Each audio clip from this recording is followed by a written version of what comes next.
नमस्कार दोस्तों, स्वागत है आपका आपके अपने YouTube channel air coaching classes पर। दोस्तों मैं हूं राकेश देवांगन और आज की इस वीडियो लेक्चर में मैं आपको पीरियोडिक टेबल के बारे में बैक टू बेसिक जानकारी बताने वाला हूं। जैसे पीरियोडिक टेबल में कितने ग्रुप्स होते हैं, कितने पीरियड्स होते हैं, पीरियोडिक टेबल में तत्वों को कितने भागों में बांटा गया है, एसपीडी या ब्लॉक एलिमेंट्स क्या होते हैं और इसका सामान्य इलेक्ट्रॉनिक विन्यास क्या होता है, मीन्स जनरल इलेक्ट्रॉनिक कॉन्फ़िगरेशन क्या होते हैं, टेबल में धातु, अधातु और उपधातु की संख्या कितनी होती है, धातु, अधातु, उपधातु क्या होते हैं, टिपिकल एलिमेंट्स क्या होते हैं, सारी चीज़ों के बारे में आज की इस वीडियो लेक्चर में मैं आपको बताने वाला हूं। लेकिन इस वीडियो लेक्चर को स्टार्ट करने से पहले मेरा आपसे एक छोटा सा रिक्वेस्ट है कि आप पहले वॉल्यूम 1 और वॉल्यूम 2 वाला वीडियो देख लीजिए। वॉल्यूम 1 में पीरियोडिक टेबल को बनाना सिखाया गया है और वॉल्यूम 2 में पीरियोडिक टेबल के सारे एलिमेंट्स को शानदार तरीके से याद कराया गया है। सो आप पहले जाइए वॉल्यूम और वॉल्यूम 2 का वीडियो देख लीजिए, उसका लिंक मैं डिस्क्रिप्शन बॉक्स में दे रहा हूँ। मैं आपको विश्वास दिलाता हूं कि उन दोनों वीडियो को देखने के पश्चात अगर आप इस वीडियो को देखते हैं तो आपको 100% टॉपिक समझ में आएंगे और आपको मज़ा भी आने लगेगा और आपकी बेसिक नॉलेज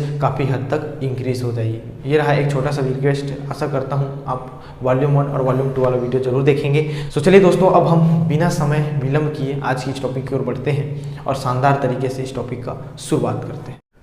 देखिएगा, इस प्रकार से हमारा मॉडर्न पीरियोडिक टेबल होता है जिसमें ध्रुवाधर जो रेखा होती है, जो हमें कॉलम्स के रूप में दिखाई दे रहे हैं उसे हम ग्रुप कहते हैं, और जो हमें क्षैतिज रेखा में जो दिखाई दे रही है इस प्रकार से उसे हम पीरियड कहते हैं। पीरियोडिक टेबल में 18 ग्रुप होते हैं। देखिए इस प्रकार से 1 2 3 18 तक के, और हमारा 7 क्या होते हैं, पीरियड होते हैं, आवर्त होते हैं। इसमें नीचे में लेंथेनाइट सीरीज और एक्टिनाइट सीरीज भी होती है 14 एलिमेंट्स की। इसको इसलिए रखा गया है क्योंकि यहाँ एक एलिमेंट आते हैं, एक एटम आते हैं, इसके बाद आने वाले 14 तत्वों की जो प्रॉपर्टीज़ है इससे मिलती जुलती है, इसलिए इन 14 तत्वों को अलग रखा गया। उसी प्रकार यहाँ एक्टिनियम के बाद आने वाले 14 तत्वों की जो प्रॉपर्टीज़ थी वो इससे मिलती जुलती थी, इसलिए इसके बाद आने वाले 14 तत्वों को यहाँ रखा गया। इस प्रकार इसको लेंथेनम के बाद आता है इसलिए इसे लेंथेनाइट सीरीज कहा गया, और एक्टिनियम के बाद आता है इसलिए इसे एक्टिनाइट सीरीज कहा गया। इस प्रकार से अब देखिए, सिंपल सा समझिएगा ध्यान से। अब हम पीरियोडिक टेबल को समझने का प्रयास करते हैं, इसके क्या क्या बेसिक पॉइंट्स हो सकते हैं। यहाँ मैं एलिमेंट्स को भर रहा हूँ, एलिमेंट्स को लिख रहा हूँ। अभी आपको एलिमेंट्स को कैसे भरेंगे आपको चिंता करने की कोई आवश्यकता नहीं है, सिर्फ आपको समझना है। सिंपल सा देखिए,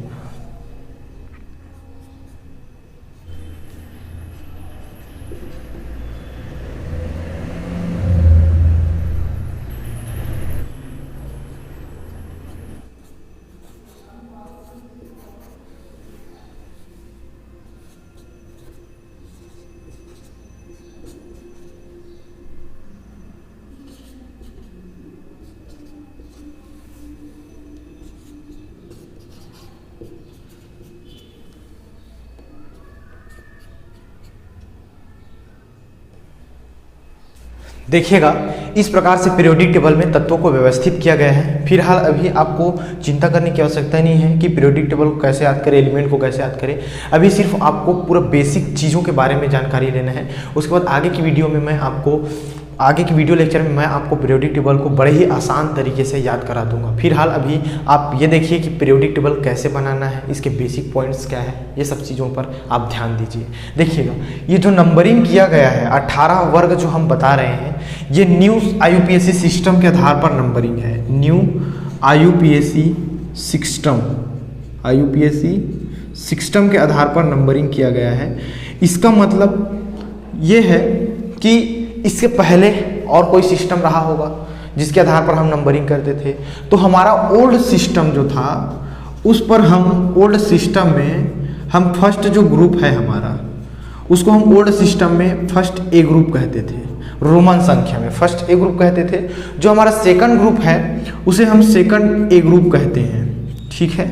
जो हमारा 13 ग्रुप है, अभी इसको छोड़ के डायरेक्टली हम यहाँ आ जाएंगे 13 ग्रुप पर। इस 13 ग्रुप को हम थर्ड ए ग्रुप कहते हैं ओल्ड सिस्टम में ना, याद रखिएगा। 14 ग्रुप को हम फोर्थ ए ग्रुप कहते हैं, इस प्रकार से। 15 ग्रुप को हम फिफ्थ ए ग्रुप कहते हैं। 16 ग्रुप को हम 6 ए ग्रुप कहते हैं। 17 ग्रुप को हम 7 ए ग्रुप कहते हैं, और इसी प्रकार 18 ग्रुप को हम 8 ए ग्रुप कहते हैं। इस प्रकार से देखिए, यहाँ तक सबको क्लियर है, समझ में आई बातें। अब देखिए, अब हमारा बचा ये वाला, क्या इसको नहीं कहते, इसको किसी से डिनोट नहीं करते, करते हैं। देखिए, जो हमारा 12 ग्रुप है उसे हम सेकंड बी ग्रुप से डिनोट करते हैं। जो हमारा 11th ग्रुप है उसे हम फर्स्ट बी ग्रुप से डिनोट करेंगे। सबको क्लियर है। अब देखिए, जो हमारा 3rd ग्रुप है उसे हम 3rd बी से डिनोट करेंगे। जो हमारा 4th ग्रुप है उसे हम 4th बी ग्रुप से डिनोट करेंगे। जो हमारा 5th ग्रुप है उसे हम 5th बी ग्रुप से डिनोट करते हैं। जो हमारा 6th ग्रुप है उसे 6th बी ग्रुप से डिनोट करते हैं, इस प्रकार से। जो हमारा 7th ग्रुप है उसे हम 7th बी ग्रुप से डिनोट करते हैं। और जो हमारा 8 ग्रुप है उसे हम 8 बी ग्रुप से तो डिनोट करते ही करते हैं, लेकिन साथ ही साथ 9th और 10th को भी हम 8 बी ग्रुप से डिनोट करते हैं। ये लीजिए, इस प्रकार से देखिएगा, इसको हम तीनों को हम 8 बी ग्रुप से डिनोट करते हैं, ग्रुप 8, 9, 10 को। यहां तक सबको क्लियर है, समझ में आई बातें। अब चलिए, ये रहा कुछ बेसिक पॉइंट। अब देखिए, आवर्त सारणी से रिलेटेड क्या और बेसिक चीजें हो सकती हैं, उस पर ध्यान देते हैं। देखिए, अगर आपको कोई सवाल पूछें कि आवर्त सारणी के पहले आवर्त में कितने तत्व हैं, तो सिंपल सा जवाब क्या होगा। देखिए, पहला आवर्त ये है आपका, तो पहले आवर्त में कितने तत्व है, देखिए 1 तत्व हो गया, आपका 2 तत्व हो गया। इस प्रकार आवर्त सारणी के पहले आवर्त में कितने तत्व हो गए, 2 तत्व। अगर कोई पूछे कि दूसरे आवर्त में कितने तत्व है, तो देखिए दूसरा आवर्त तो ये है, इस पर गिनते हैं तत्व 1, 2, 3, 4, 5, 6, 7, 8। इसका मतलब कि हमारा जो पहला आवर्त है उसमें कितना तत्व है, आप अभी ध्यान दीजिएगा, 2 तत्व है। अब वो आगे आपको लिखाया जाएगा, नोट्स बनवाया जाएगा, आपको चिंता करने की आवश्यकता नहीं है, अभी आप सिर्फ देखिए। और सेकेंड आवर्त में तत्व कितने हैं, 8 तत्व है। यहां तक क्लियर है। तीसरे आवर्त में देखें तो कितने तत्व है, देखिए 1, 2, 3, 4, 5, 6, 7, 8। तो तीसरे आवर्त में भी कितने तत्व है, 8 तत्व है। सबको क्लियर है। देखिए, अब चौथे आवर्त में देखते हैं, चौथे आवर्त में कितने तत्व है। देखिए 1, 2, 3, 4, 5, 6, 7, 8, 9, 10, 11, 12, 13, 14, 15, 16, 17, 18। इसका मतलब कि हमारा जो आवर्त सारणी है उसके चौथे आवर्त में 18 तत्व है, 18 एलिमेंट हैं। अब देखिए, 5वें आवर्त में देखिए तो ध्यान से, 5वें आवर्त में भी देखिए, गिन के देखिए 1, 2, 3, 4, 5, 6, 7, 8, 9, 10, 11, 12, 13, 14, 15, 16, 17, 18। इसमें भी 18 तत्व हैं 5वें आवर्त में। देखिए इस प्रकार से, यहां तक सबको क्लियर है। अब देखिए 6वें और 7वें आवर्त में कितने कितने तत्व है, यहां आपको ध्यान देना है। लेकिन उससे पहले मैं बता दूं कि यहां इसके बाद 14 तत्वों को नीचे रखा गया है, इसके बाद आने वाले, और इसके बाद आने वाले 14 तत्वों को भी यहां क्या रखा गया है, नीचे रखा गया है। सबको पता है, शुरू में ही मैं बता दिया हूं। देखिए, अब 6वें आवर्त में कितने तत्व होते हैं ये हमें ध्यान देना है, और 7वें आवर्त में। यही बच्चे मात खा जाते हैं, यही बच्चे कंफ्यूज हो जाते हैं। इसको ध्यान से देखिएगा। देखिए 1, 2, 3, 4, 5, 6, 7, 8, 9, 10, 11, 12, 13, 14, 15, 16, 17, 18। लेकिन लेंथेनम के बाद हमने आपको बताया है कि 14 तत्व ऐसे होते हैं जिसके प्रॉपर्टीज लेंथेनम से मिलते जुलते हैं। सो इससे मिलते जुलते हैं, इसी कारण इसके बाद आने वाले 14 तत्वों को जस्ट नीचे रखा गया है। इस पीरियड से हटाया नहीं गया है, इस पीरियड में ही रखा गया है, परंतु उसे अलग रखा गया है। तो ये भी एलिमेंट्स काउंट होंगे। तो देखिए 1, 2, 3, 4, 5, 6, 7, 8, 9, 10, 11, 12, 13, 14। यहां भी 14 एलिमेंट है, और यहां कितना है, 18। तो 14 और 18 कितना हो गया, देखिए तो 8, 4, 12 का 2 हासिल 1, कितना हो गया, 3। इसका मतलब कितना एलिमेंट्स हो गए हमारे पास, 32 एलिमेंट्स। तो हमारे 6 पीरियड में कितने एलिमेंट्स है, 32 एलिमेंट्स हैं। यही चीज आपको ध्यान रखना है। अब देखिए हमारा 7th पीरियड और बचते हैं। अगर आपसे कोई पूछे कि 7th पीरियड में कितने एलिमेंट्स होते हैं, तो इसमें भी वही हाल है, सेम कंडीशंस यहाँ भी अप्लाई होगी। देखिए यहाँ तक आपका 18 एलिमेंट है, और उसके बाद 14 एलिमेंट्स को नीचे रखा गया है। तो 14 और 18 कितना हो गया, 32 हो गया। इस प्रकार से यहाँ कितने एलिमेंट्स हो गए, 32। लेकिन आपको यहाँ इसके साथ लिखना है इनकम्प्लीट। क्या लिखना है, इनकम्प्लीट। ऐसा क्यों सर, चलिए मैं बताता हूँ। जो नए एलिमेंट्स आएंगे, भविष्य में खोज होंगे, वो आपके इसी पीरियड में आएंगे, इसलिए हम इसे क्या कहते हैं, इनकम्प्लीट कहते हैं, अभी पूरा कंप्लीट नहीं है। तो सातवें आवर्त में कितने एलिमेंट्स हैं, टोटल 32 एलिमेंट्स। इस प्रकार आप लिखिएगा ध्यान से कि पहले पीरियड में प्रथम आवर्त में कितने तत्व है, 2 तत्व है, दूसरे आवर्त में कितने तत्व है, 8 तत्व है, तीसरे आवर्त में कितने तत्व है, 8 तत्व है, चौथे आवर्त में 18 तत्व है, पांचवें आवर्त में कितने तत्व है, 18 तत्व है, और छठवें और सातवें आवर्त में कितने तत्व है, 32 तत्व है। इस प्रकार से आप लिख लीजिए। यहां सबको क्लियर है बातें। चलिए इसको मैं मिटा देता हूं। अब अगला हमारा बेसिक पॉइंट पर बात करते हैं। ध्यान से चेक कीजिएगा, आज का क्लास पूरा बेसिक रहेंगे पीरियोडिक टेबल के बारे में। देखिए अब हमारा अगला क्वेश्चन बन सकता है कि आवर्त सारणी में सबसे छोटा आवर्त कौन सा है, या फिर ऐसा पूछा जा सकता है कि आवर्त सारणी में सबसे बड़ा आवर्त कौन सा है, तो उसको देखते हैं। तो सिंपल सी बात है, सोचने वाली कोई बात नहीं है। जिस पीरियड में जिस आवर्त में कम एलिमेंट होंगे वो छोटा आवर्त होगा। तो देखिए तो पहले आवर्त में तो 2 ही एलिमेंट है, तो इसका मतलब सर यही आपका छोटा आवर्त होगा। तो सिंपल सबसे छोटा आवर्त, शॉर्टेस्ट सबसे छोटा आवर्त आपका क्या हो जाएगा, आवर्त नंबर 1। ठीक है, पीरियड 1 आपका क्या है, सबसे शॉर्टेस्ट पीरियड है। अब देखिए आवर्त सारणी में सबसे बड़ा आवर्त कौन सा है, तो सिंपल जिसमें ज्यादा एलिमेंट होंगे, सबसे ज्यादा एलिमेंट होंगे वही बड़े होंगे। लेकिन सर यहाँ तो 6 और 7th एलिमेंट भी बराबर एलिमेंट है, 32, तो क्या दोनों बड़े होंगे, हाँ भैया दोनों बड़े होंगे। तो सबसे बड़ा आवर्त कौन सा होगा, सबसे बड़ा आवर्त आवर्त सारणी में कौन कौन सा होगा, 6th होंगे और 7th होंगे। और यहाँ 7th में आपको बताया हूं मैं कि इनकम्प्लीट लिखना जरूरी है, इनकम्प्लीट इस प्रकार से। सबको क्लियर है, ये इसमें फर्स्ट में होंगे। यहां तक बातें क्लियर। 2 चीजें हमने देख ली, क्या, पहला कि सबसे छोटा आवर्त शॉर्टेस्ट पीरियड कौन सा है, फर्स्ट पीरियड है, और सबसे बड़ा लार्जेस्ट पीरियड हमारा कौन सा है, लॉन्गेस्ट पीरियड जो है 6th एंड 7th पीरियड है। सबको क्लियर है। चलिए इस प्रकार आप नोट्स में लिखते जाइए बेसिक चीजों के बारे में। यहां तक सबको क्लियर है बातें। देखिएगा कि जो हमारे पीरियोडिक टेबल है इसमें टोटल 118 एलिमेंट्स होते हैं। इन 118 तत्वों को 3 भागों में बांटा गया है। कौन कौन से सर, बता देते हैं। देखिए धातु, इंग्लिश में कहेंगे मेटल, अधातु, इंग्लिश में कहेंगे नॉन मेटल, और आपका है तीसरा उपधातु, इसे कहेंगे इंग्लिश में मेटोलाइट। ठीक है, 118 तत्व है जिसे 3 भागों में बांटा गया है, धातु, अधातु, उपधातु। अब सवाल यह है कि सर इसमें कौन से एलिमेंट धातु होंगे, कौन से एलिमेंट उपधातु होंगे, और कौन से एलिमेंट अधातु होंगे, पहचानने में दिक्कत आई। और उससे पहले सवाल यह है कि धातु, अधातु, उपधातु क्या है। तो सिंपल सा देखिए, धातु क्या करता है, इलेक्ट्रॉन त्याग कर धनायन बनाता है। तो अधातु क्या करता है सर, वो इलेक्ट्रॉन ग्रहण कर ऋणायन बनाता है।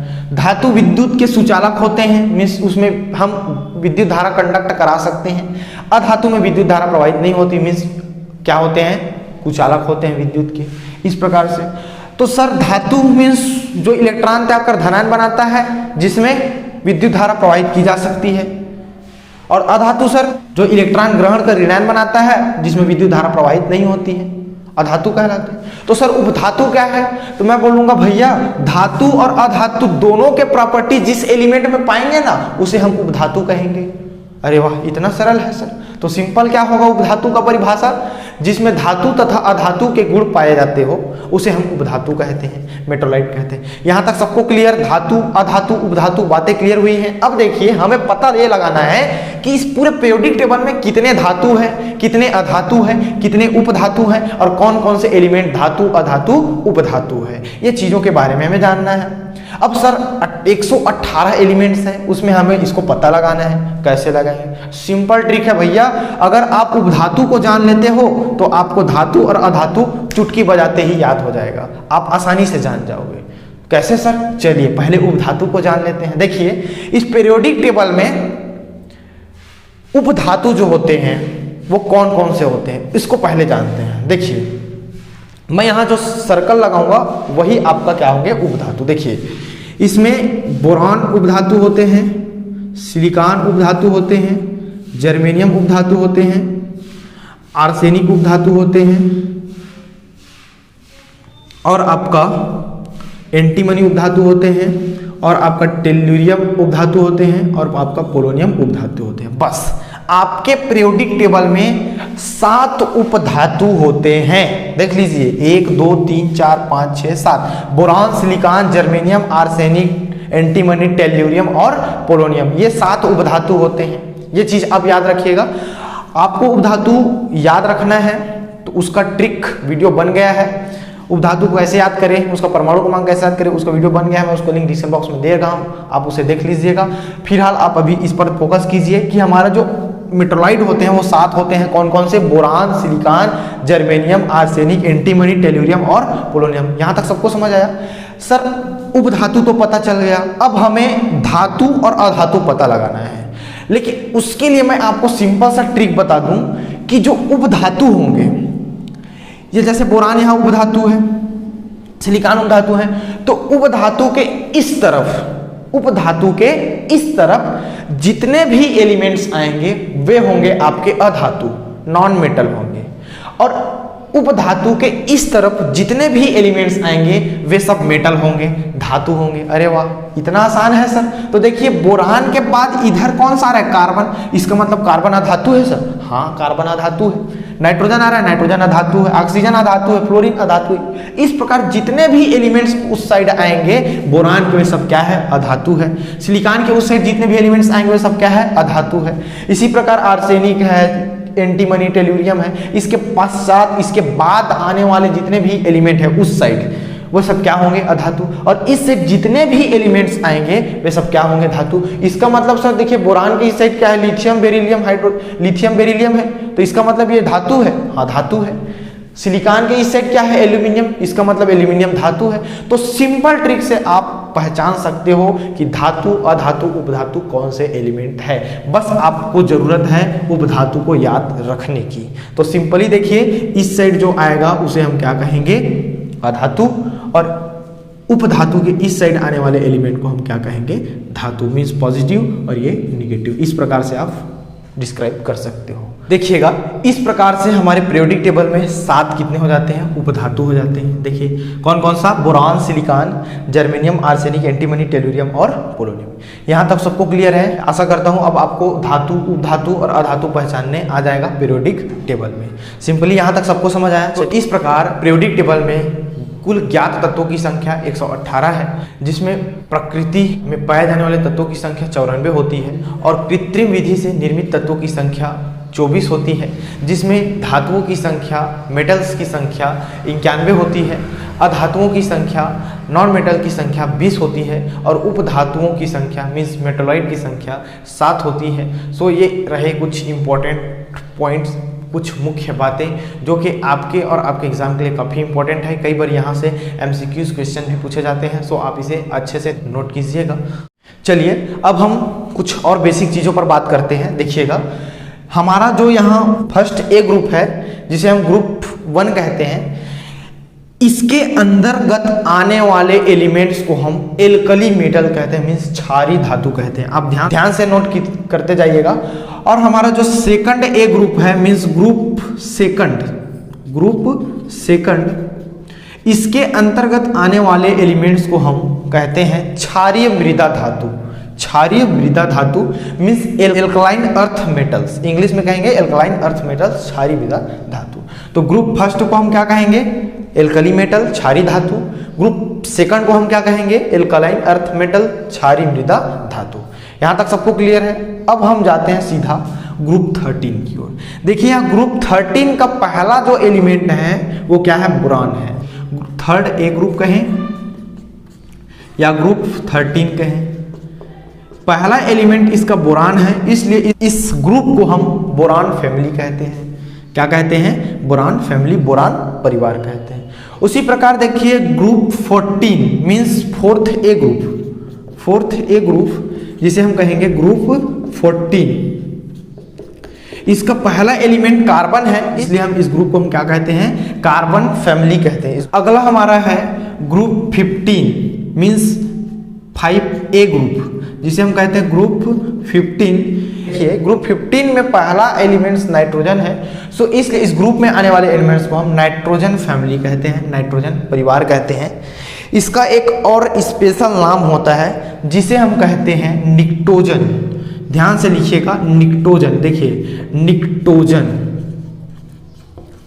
तो हम ग्रुप 15 को निक्टोजन मींस नाइट्रोजन ग्रुप को हम निक्टोजन भी कहते हैं। ये चीज आप ध्यान से याद रखिएगा, एग्जाम में पूछे जा सकते हैं क्वेश्चंस, लिख लीजिए।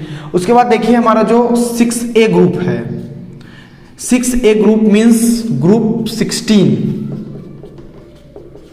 इसमें ऑक्सीजन पहला एलिमेंट है, इसलिए इस ग्रुप को हम ऑक्सीजन फैमिली कहते हैं। इस ग्रुप में आने वाले एलिमेंट्स को हम ऑक्सीजन फैमिली कहते हैं। और इसका एक और नाम होता है, काफी अच्छा नाम है, चैल्कोजेंस। इसका एक और नाम होता है, अच्छा नाम है काफी, देखिए चैल्कोजेंस, चैल्कोजन, इस प्रकार से। इसको आप कैल्कोजेंस बोलो, चैल्कोजेंस बोलो, स्पेलिंग आपको सही लिखना है। चैल्कोजेंस कहा जाता है सिंपली ग्रुप 16 को, ऑक्सीजन फैमिली को चैल्कोजन नाम से भी जाना जाता है। यहाँ तक सबको क्लियर है। उसके बाद हमारा जो नेक्स्ट ग्रुप है, ये ग्रुप 17, इसमें आने वाले एलिमेंट्स को हम हैलोजन एलिमेंट्स कहते हैं, हैलोजन तत्व कहते हैं। याद रखिएगा, इसमें जितने भी एलिमेंट्स आएंगे उसको हम क्या कहेंगे, हैलोजन एलिमेंट कहेंगे। यहाँ तक सबको क्लियर है बातें। चलिए अब हमारा जो लास्ट ग्रुप है 8A group means group 18, 8A group means group 18। इस ग्रुप को हम जीरो ग्रुप भी कहते हैं। याद रखिएगा, जीरो ग्रुप। कल के डेट में क्वेश्चन आ सकता है, आवर्त सारणी में शून्य समूह किसे कहते हैं, तो सिंपल क्या लिखोगे, ग्रुप 18 को कहते हैं। सबको क्लियर है। ग्रुप 18 में जितने भी एलिमेंट्स आते हैं उसको हम नोबल गैस कहते हैं, नोबल गैस। देखिएगा ध्यान से, इसका नाम देखते जाइएगा, इसमें काफी नाम होते हैं। ग्रुप 18 को हम इनर्ट गैस कहते हैं, इनर्ट गैस कहते हैं, इनर्ट गैस। ग्रुप 18 के एलिमेंट्स को हम अक्री गैसे, इंग्लिश में हिंदी में इसको बोलेंगे अक्री गैसे।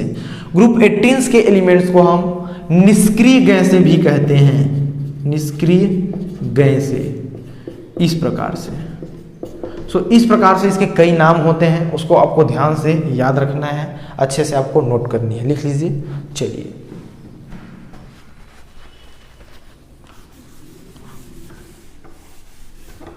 यहां तक सबको क्लियर हुआ।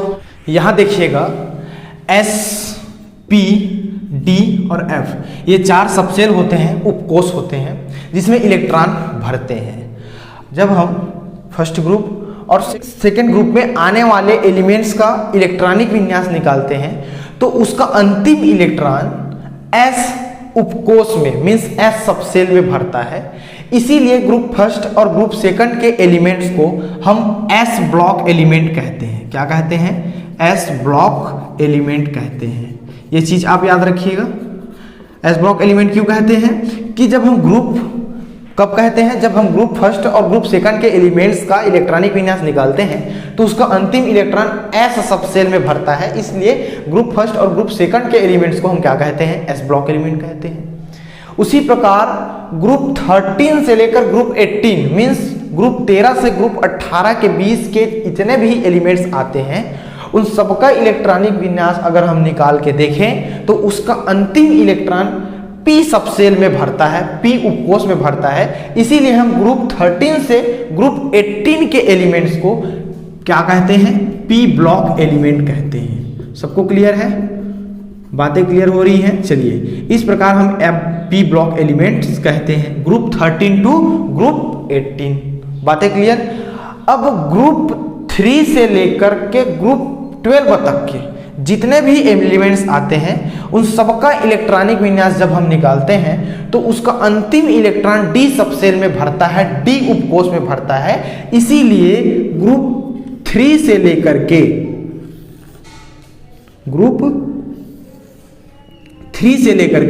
ग्रुप 12 के एलिमेंट को हम D ब्लॉक एलिमेंट कहते हैं, D ब्लॉक एलिमेंट कहते हैं।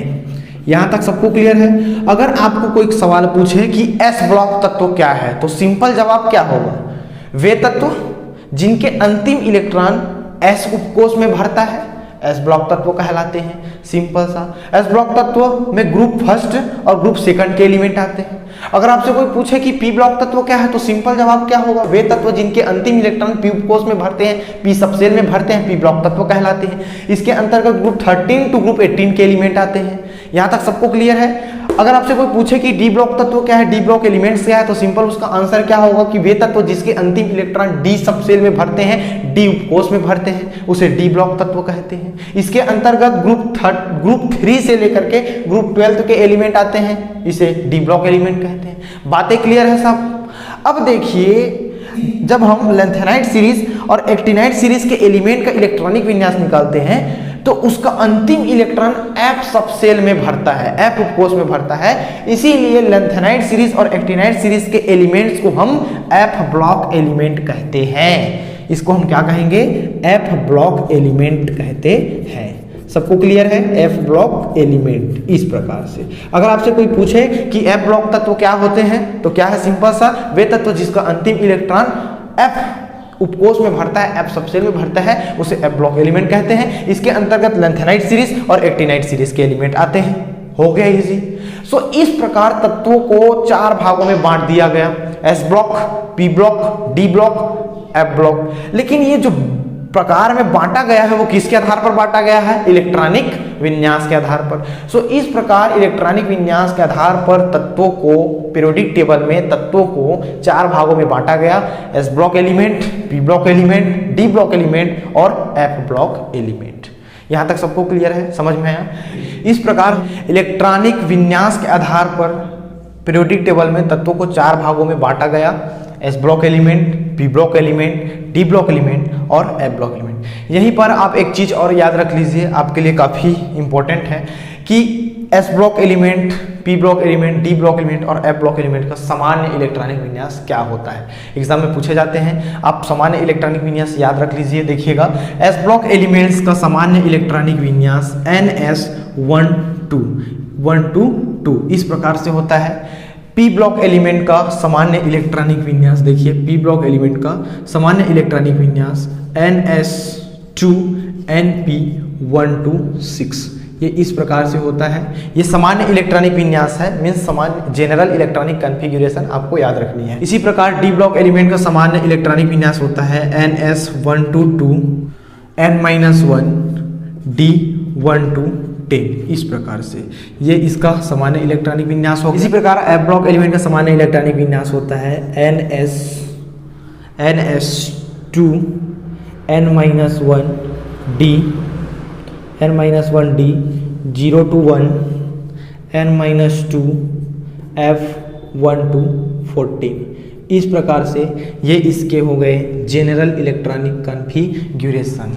यहाँ आपको ये चीज़ें याद रखनी है। इस प्रकार तत्वों को 4 भागों में बांटा गया है इलेक्ट्रॉनिक विन्यास के आधार पर, S block, P block, D block और एफ ब्लॉक। लेकिन इसके अलावा पीरियोडिक टेबल में तत्वों को 4 भागों में और बांटा गया है अलग प्रकार, वो अलग है। चलिए मैं आपको उसको बताता हूँ। ये तो उसके इलेक्ट्रॉनिक विन्यास के आधार पर है, लेकिन इसके अलावा तत्वों को 4 भागों में और बांटा गया है। वो कौन कौन सा, चलिए मैं आपको बताता हूँ। सिंपल, आप इसे पहले लिख लीजिए। पीरियोडिक टेबल में तत्वों को 4 और भागों में बांटा गया, जिसमें पहला भाग है रिप्रेजेंटेटिव एलिमेंट्स मीन्स प्रतिनिधि तत्व, दूसरा है इनर्ट गैस, तीसरा है ट्रांजिशन एलिमेंट्स और चौथा है इनर ट्रांजिशन एलिमेंट्स, जिसमें ग्रुप 18 के एलिमेंट को इनर्ट गैस कहा गया, इनर्ट गैस कहा गया, और ग्रुप 1, 2, 13, 14, 15, 16 इनके एलिमेंट्स को रिप्रेजेंटेटिव एलिमेंट्स कहा गया, मीन्स प्रतिनिधि तत्व, मीन्स प्रतिनिधि तत्व कहा गया।